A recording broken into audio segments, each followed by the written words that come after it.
পৃথিবীতে এক রাস্তে ঘটে যাওয়া ঘটনা, একজন কৃষক মানুষ ফজরের নামাজ আদায় করে, কৃষক তো নামাজ আদায় করে আল্লাহর বান্দা তার বেগমকে বলল, আমি কাজের জন্য মাঠে গেলাম, সন্তানকে বলবে দুপুরে যেন আমার জন্য খাবার নিয়ে যায়। এক পর্যায়ে আল্লাহর বান্দা কৃষক কাজ করার জন্য মাঠে গিয়েছে। কাজগুলি করতে করতে করতে করতে মুয়াজ্জিন দুপুরে আজান দিয়েছে। যেই মুহূর্তে আজান দিয়েছে, এখন কৃষক সে তো নামাজ পড়বে, পবিত্র জায়গা কোথায় পাওয়া যায় খুঁজতেছে। মুসলমান ভাইরা আমার কথাগুলি দিলে বুঝার জন্য চেষ্টা করবেন। যত দূর পর্যন্ত মাইকের আওয়াজ যায়, প্রতিটা ভাই এবং বোনদেরকে, প্রতিটা মা বোনদেরকে কথাটা গুরুত্ব দিয়ে শোনার জন্য আমি বলছি।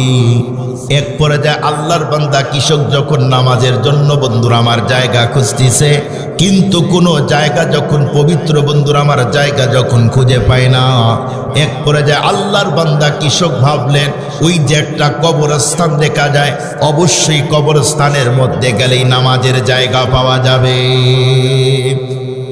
এজন্য আল্লাহর বান্দা কৃষক হাঁটি হাঁটি পা পা করে কবরস্থানে গেল। এরপরে নিজের গামছা সুন্দর করে বিছিয়ে দিয়েছে। এরপরে আল্লাহর বান্দা কৃষক সেই মুহূর্তে বন্ধুরা আমার নামাজের জন্য যখন তাকবীরে তাহরিমা আল্লাহু আকবার বলল, এরপরে বন্ধুরা আমার সূরা ফাতিহা যখন ফাতিহার সাথে সূরা মিলাইল, এরপরে আল্লাহর বান্দা কৃষক যখন রুকু করলো, এরপরে সিজদায় গিয়েছে। সিজদায় যাওয়ার পরে যখন সুবহানা রাব্বিয়াল আলার বন্ধুরা আমার যখন স্লোগান দেয়, সেই মুহূর্তে কৃষকের কানের মধ্যে আওয়াজ ঢুকলো, মাই জিন্দা হো মুসকো কবর সে বাহার নিকালো। আমি জীবিত আছি, এই মুহূর্তে আমাকে কবর থেকে বের করে নাও। যেই মুহূর্তে মেয়ের কণ্ঠ থেকে ভেসে আসতেছে, আমি জীবিত আছি, কবরের মধ্যে হতে বের করে নাও। এক পর্যায়ে কৃষক সেই মুহূর্তে বন্ধুরা আমার নামাজগুলি কমপ্লিট করে ফেললো। এরপরে কৃষক ভাবতেছে, মনে হয় ক্ষুধার কারণে এমন আওয়াজ হয়, কারণ একজন মানুষ কবরের মধ্যে হতে কোনো অবস্থাতেই কথা বলতে পারে না। কিন্তু কৃষক বন্ধুরা আমার যখন তামাম নামাজগুলি যখন কমপ্লিট করে ফেললো, এরপরে তার কানের মধ্যে আবার আওয়াজ আসতেছে, আমি জীবিত আছি, এই মুহূর্তে কবর থেকে বের করে না। মুসলমান ভাইরা আমার কৃষক তখন আওয়াজকে টার্গেট করে হাঁটা শুরু করলো। অল্প একটু যাওয়ার পরে দেখলো একটা কবরস্থানের মধ্যে হতে নারীর কণ্ঠের আওয়াজ। সেই মুহূর্তে কৃষক ভাবতেছে, এখন যদি আমি বন্ধুরা আমার মাটিগুলি খনন করি, এমনকি কবরের মধ্যে কি হয় এগুলি যদি শুনতে চাই, দেখতে যাই, হয়তো ভিতরে কোনো বিষাক্ত সাপগুলি থাকলে আমাকে যদি কামড় দেয়। এজন্য কৃষক বন্ধুরা আমার ভয় পেয়ে এলাকার মানুষের কাছে গিয়েছে।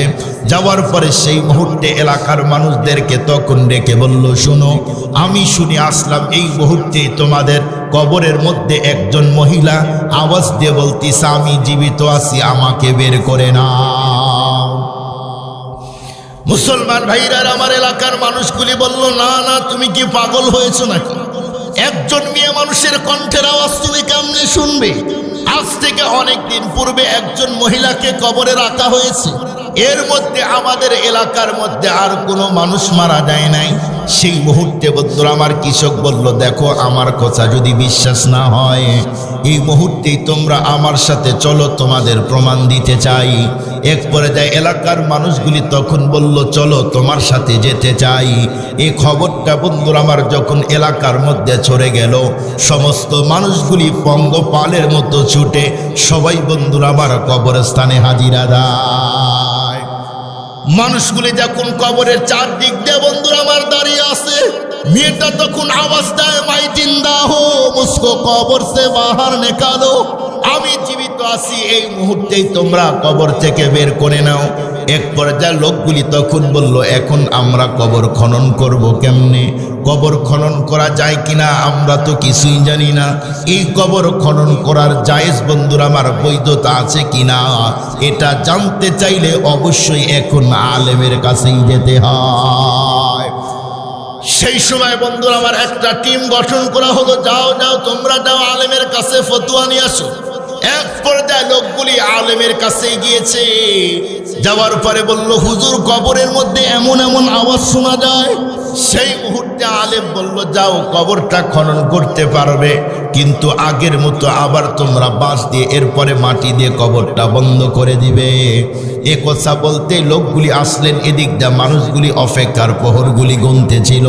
সেই মুহূর্তে বন্ধুরা আমার লোকগুলি আসার পরে যখন বলল কবরটা খনন করা যায়, এলাকার মানুষগুলি যেই মুহূর্তে কবরের মাটিগুলি সরাইল, এরপরে সারি সারি বাঁশগুলি বন্ধুরা আমার যখন সরাইল, নজর করে দেখলো কবরের মধ্যে একজন যুবতী মেয়ে উলঙ্গ অবস্থায় দেখা যায়। এ দৃশ্য দেখার পরে সব মানুষ অবাক, হায় হায় এটা কি দেখলাম। মেয়েটার পুরা শরীরের মধ্যে কোনো কাপড় নাই। মেয়েটা সেই সময় নিজের লজ্জাস্থানকে নিজের হাত দিয়ে ঢেকে বলল, শোনো, আমার ঘরের মধ্যে হতে এই মুহূর্তেই তোমরা একটা কাপড় এনে দাও। এক পর্যায়ে একজন লোক বন্ধুরা আমার কাপড় এনে মেয়েটার শরীরের মধ্যে যখন নিক্ষেপ করে দিল, মেয়েটা সেই মুহূর্তে নিজের শরীরটা বন্ধুরা আমার কাপড় দিয়ে সুন্দর করে ঢেকে এর উপরে নিজের ঘরে যায়। মুসলমান ভাইরা আমার, যেই মুহূর্তে মেয়েটা কারোর সাথেই কোনো ডিসকাস করলো না, কোনো মানুষের সাথে যখন বন্ধুরা আমার কথা বলল না, মেয়েটা সেখান থেকে নিজের ঘরে গিয়েছে। এরপরে দুঃসাহসী মানুষগুলি পিছু পিছু মেয়েটার ঘরের দরজায় যখন হাজির হয়, এক পর্যায়ে সেই মুহূর্তে বলল, বোন তুমি দরজা ওপেন করে দাও। মেয়েটা ঘরের মধ্যে হতে বলল, না দরজা ওপেন করে দেওয়া যায় না। লোকগুলি বলল, আমরা একটু তোমার সাথে কথা বলতে চাই। মেয়েটা সেই মুহূর্তে বলল, দেখো একটা কথা তোমারে বলি, তোমরা যদি আমার চেহারা দেখো কোনো অবস্থাতেই নিজেকে কন্ট্রোল করতে পারবে না। মুসলমান ভাইরা আমার, যেই মুহূর্তে বলল আমার চেহারা তোমরা দেখতে এসো না, দুঃসাহসী মানুষগুলো বলল, না না তোমার চেহারা আমরা দেখব, এরপরে তোমার সাথে আমরা কথা বলতে চাই। সেই মুহূর্তে বন্ধুরা আমার মেয়েটা দরজা যখন খুলে দিয়েছে, এক পর্যায়ে মেয়েটা ওড়না সুন্দর করে বন্ধুরা আমার মুখটা ঢেকে রেখে এরপরে দাঁড়িয়ে আছে। লোকগুলি সেই মুহূর্তে তখন বলল, তোমার ফেসটা আমাদের দেখাও। মেয়েটা বলল, দেখো তোমরা যদি আমার মুখটা দেখো সহ্য করতে পারবে না। সেই মুহূর্তে বলল, না না তোমার ফেসটা অবশ্যই আমরা এখন দেখতে চাই। এক পর্যায়ে মেয়েটা বন্ধুরা আমার যখন ওড়না উপরে উঠাইছে, এরপরে কি দেখা গেল, আল্লাহ, মেয়েটার পুরা মুখের মধ্যে কোনো গোস্ত নাই। সব মানুষ অবাক, হায় হায় এটা কি দেখলাম।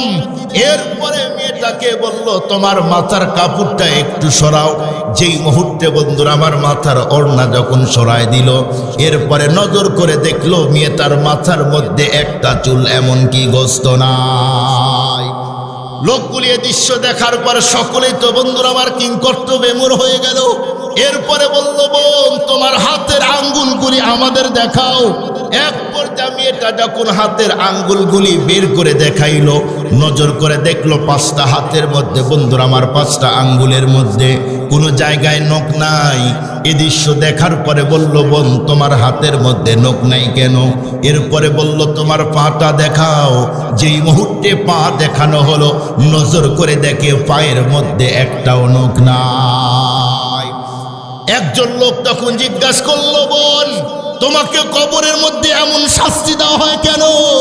তোমাকে এমন ভাবে কি জন্য শাস্তি দেওয়া হয়েছে? সেই সময় ডেকে বলল, শুনো, আমার মুখের মধ্যে অনেক রঙের বন্ধুরা আমার ক্রিম মাখায় রাস্তার মধ্যে চলতাম। যুবকদেরকে আকর্ষণ করার জন্য আমি হরেক রকমের সাজুগুজু করতাম।